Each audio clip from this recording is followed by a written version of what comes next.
Hello and welcome to this week's vlog from Maddisons. Well, a really interesting report this week all about how the government is really trying to crack down on a slightly strange practice whereby new developers are building properties and classing them as leasehold rather than freehold.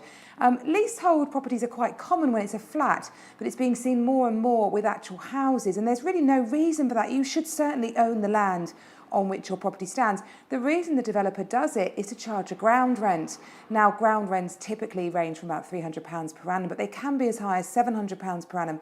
And as a tenant, you have very little control over your ground rent. So the government's really keen to clamp down on that practice. I think many people don't understand the implications of buying a leasehold property. Many flats in Tunbridge Wells now have been converted to a share of freehold, which certainly gives you a lot more control, means that you have the right to say what happens to the property in terms of its external fabric and ongoing maintenance to it. And of course, you pay no ground rent.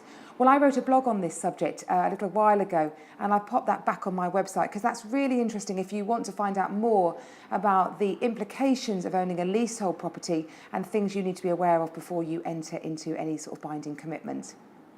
Well, another really interesting news piece that caught my eye this week, a development over in Wales on the Barry waterfront has actually been stopped. There's 3 developers building houses there, Barrett's, Wimpey and Persimmon.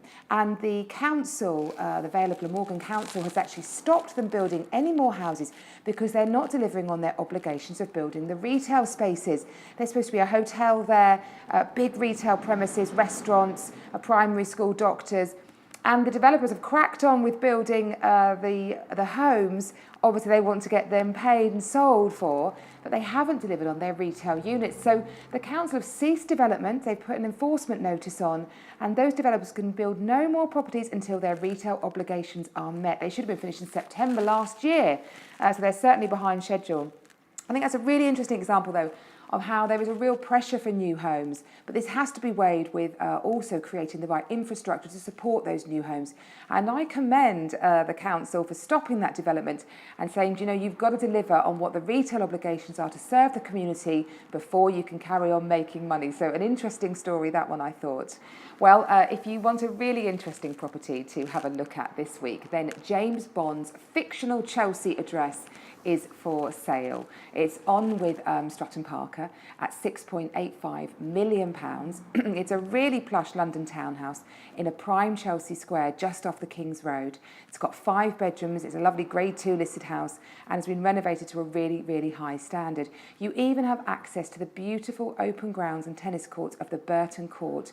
You have to pay a slight fee with arrangement to the Royal Hospital, but if tennis is your thing, then that could be great. This property was just one that Ian Fleming always used as the fictional address of James Bond. So he's never actually lived there, but his fictional character did. So do have a look at Stratton Parker's website for more details.